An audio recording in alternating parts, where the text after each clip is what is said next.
Welcome to Samba Samba. Enjoy the video. You start by confirming the app supports multiple instances. Some apps block duplicates.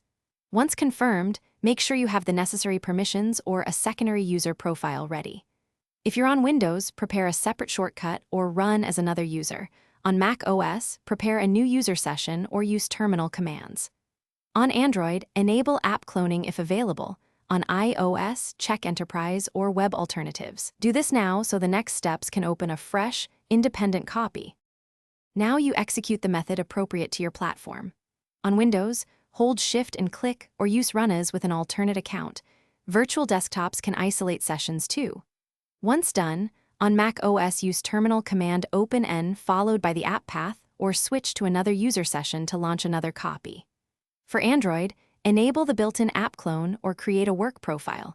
For iOS, explore web apps or enterprise sign duplicates. Make sure to name each instance clearly so you can manage them without confusion. Finish by confirming each instance runs independently. Check data folders, profiles, and port assignments so they don't collide. If conflicts occur, consider lightweight virtualization, containerizing the app, or using sandbox tools to isolate runtime environments. Once done, test typical workflows in both windows to ensure stability. If the second instance fails to start, restart the device, review app logs for lock file or port errors, and make sure no mandatory single-instance flag is still enabled before trying. Thanks for watching. Consider subscribing if we helped you.